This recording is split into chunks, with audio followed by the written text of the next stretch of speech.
It has its own history, being born from professional counseling. The philosophy behind school counseling mainly stems from the counseling profession as a whole. They're unique in comparison to other professions. Counseling can work with individuals, groups, and families. It also works with a diverse and multicultural lens. Ultimately, counseling focuses more on the strengths of individuals rather than seeking out problems to work out and fix them. Now, what makes school counseling what it is today? Starting out as guidance counselors who focus on guiding students down career paths are the roots of what a school counselor is, someone who helps students find a career. Frank Parson further developed the framework for school counseling in the US as use of a guidance counselor for educational success for choosing a vocation. When Carl Rogers came around, he established the use of client-based counseling, making guidance as the personalization of education, furthering the integration of education and guidance for further future careers was the space race, passing an act to really drive people into math and sciences so America could compete with Russia. Understanding these roots of counseling and school counseling allows for understanding the possible shortcoming of school counseling, such as criticism that school counseling is too focused on the individual, leaving out other students who may not fit the agenda for school counselors to deal with. It's just how it was brought up because school counseling became individualized and focused on education was because the flow of politics and the needs of students at the time still influence the profession today. School counseling is a professional counseling subclass with a niche focus on students and their academic success, career path, social, emotional needs.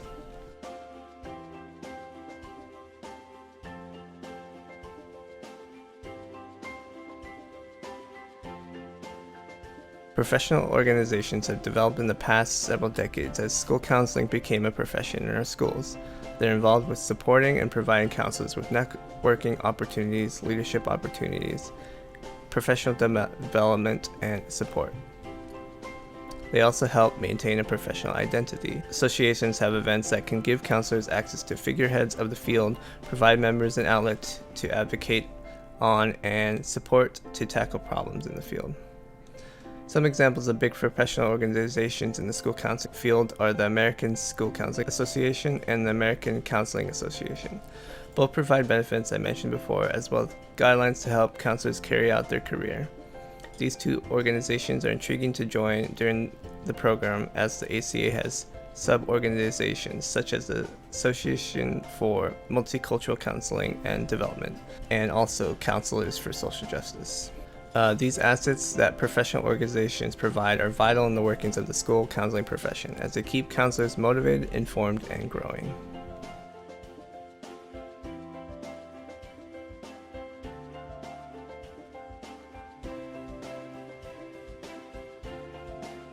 The role of the Code of Ethics is crucial in helping counselors navigate difficult situations and issues students may face.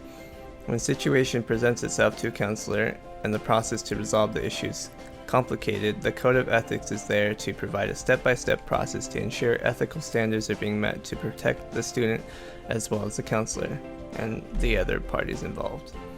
The major counseling organizations and credentialing bodies all have laws and guidelines in place to ensure that the ethical standards are being met and exercised in the counseling profession. These organizations include the American Counseling Association, the American School Counseling Association, the Council for Accreditation of Counseling, and related educational programs, as well as the National Board for Certified Counselors.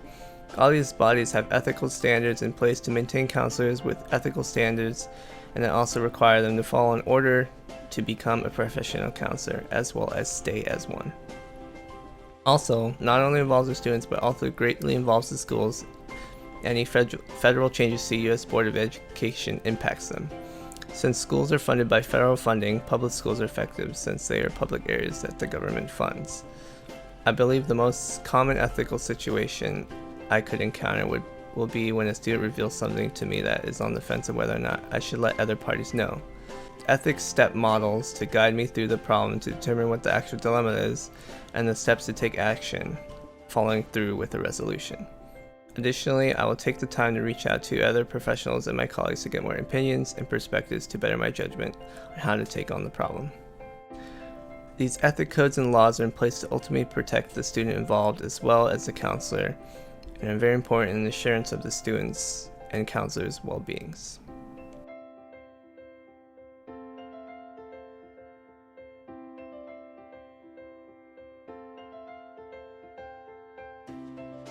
Counselors can promote social justice by being active in the community they are in and taking steps to advocate for their students. Counselors can engage in culturally competent counseling by first making the effort to be aware of their personal situation and then the situation of different cultures. Being proactive within the community is something a school counselor has the power to do, since they are ingrained within the community as a point of power with access to students, parents, teachers, and administrators. However, being aware of personal biases and cultural differences, as opposed to other cultures, and how those cultures interact with systems in place, is a vital step into becoming a counselor that is able to perform culturally competent counseling.